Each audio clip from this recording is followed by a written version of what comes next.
आप देख रहे हैं राष्ट्रीय न्यूज नेटवर्क। देखिए, गया को लोग अपभ्रंश रूप में कहा करते थे, गया सूर था, ये सब था। नाम गया का गयाई जी है। और बाहर में हम लोग जब जाते थे तो गया कहते थे तो हम लोग का ठास करते थे। तो गया कौन शब्द है?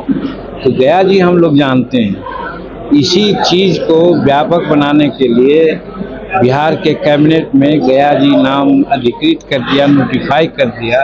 इसके लिए नीतीश कुमार जी को बहुत बहुत धन्यवाद देते हैं कि गया जी का पुराना नाम, पुराना गौरव एक तरह से देने का काम किया। अब हर कोई गया जी कहेगा। गया सूर के नाम पर जो गया था वो भूल करके गया जी कहेंगे लोग। तो गया जी कहने से गया के संस्कृति, गया का धर्म, गया के और जो विष्णु भगवान का चरण है उसके आलोक में, फिर यहाँ तक कि बुद्ध भगवान का जो निर्माण की बात आई है, सब चीज़ समाहित हो जाता है गया जी में। इसलिए गया जी कहना बहुत सार्थक है। इसके लिए बिहार सरकार को बहुत बहुत धन्यवाद। आतंकवाद के विरुद्ध में समर्थन हासिल करने के लिए भारत सरकार 40 सांसदों को वैश्विक स्तर पर भेज रही है, जिसमें कांग्रेस या विपक्षी दलों के भी सांसद हैं। देखिए, आतंकवाद से समस्त संसार के लोग आतंकित हैं और प्रभावित हैं। ये अलग बात है कि किसी ने हिम्मत नहीं किया आतंकवाद के खिलाफ लड़ाई लड़ने में। ये भारत के नरेंद्र मोदी जी ने हिम्मत दिखलाई कि आज आतंकवाद के खिलाफ उन्होंने कार्रवाई करके संसार का अगुवा बनने का काम किया।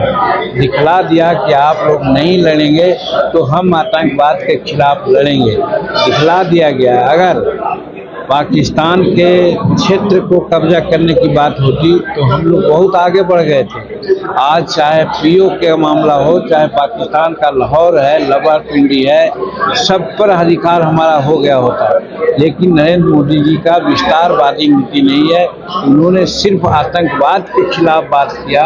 और जब सब लोगों ने ऐसा कहा कि कार्रवाई ठीक है, कार्रवाई अच्छी हुई, और पाकिस्तान ने जब अपना दूसरे लोगों से त्राहिमाम किया, वैसी परिस्थिति में इन्होंने अपना काम कुछ दिन के लिए रोक दिया है। हमारा जो अभियान सिंदूर है वो रुका नहीं है, उसको कुछ दिन के लिए हम लोग ठहराव दिया है और दुनिया को दिखलाया है कि हम में शक्ति है, उसका दुरुपयोग नहीं करेंगे। क्योंकि कहा गया है कि क्षमा शोभती उस भुजंग को जिसके पास गरल हो। तो आज भारत ने दिखला दिया कि हम कैसे चीन निर्मित, टर्की निर्मित जो औजार है उसको धूल की तरह से हम लोगों ने उड़ा दिया। ये संसार को बता दिया कि हम में शक्ति है, हम कुछ भी कर सकते हैं। लेकिन हमारा मकसद क्षेत्रवाद विस्तार का नहीं है, हमारा मकसद है आतंकवाद को दूर करने का। उसमें सब लोगों ने साथ दिया और कहा कि आतंकवाद में हम आपका साथ देंगे। इसलिए कुछ दिन के लिए स्थगित कर दिया गया है। और ये भी है कि जब कभी भी आतंकवाद का मामला आएगा तो हम छोड़ेंगे नहीं। ये बहुत नेक कदम है नरेंद्र भाई मोदी जी का, और भारत की प्रतिष्ठा इसी संसार में बढ़ी है। ये पाक प्रधानमंत्री का बयान आया है कि जो लंबित मुद्दे हैं भारत और पाकिस्तान के, उसको बातचीत से हल करना चाहिए दिल्ली और इस्लामाबाद। वो आज क्योंकि लंबित मुद्दा क्या है? कश्मीर को मुद्दा बनाते हैं। कश्मीर का कोई मुद्दा हम लोग नहीं मानते हैं। पीओ के का मामला है, साफ कहा दिया गया इसी में कि पीओ को लोग छोड़ें। वो हमारा कश्मीर का अंग है, उसको हम ले करके रहेंगे। अगर ये बात छोड़ करके बात करना चाहता है, जैसे सिंधु जल का मामला था, हम सिंधु जल, कावेरी जल उनको दे करके उनके लोगों को तृप्त कर रहे थे, जमीन सिंचाई कर रहे थे।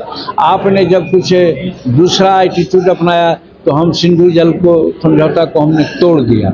आज उस पर बात करना चाहेंगे तो अपना पहले सुरक्षित करे, बतावे कि हम आतंकवाद को नहीं पनपने देंगे, तब सिंधु बात पर बात होगी। नहीं तो पीओ के और कश्मीर पर मेरे समझ से कोई वार्ता भारत को स्वीकार नहीं है।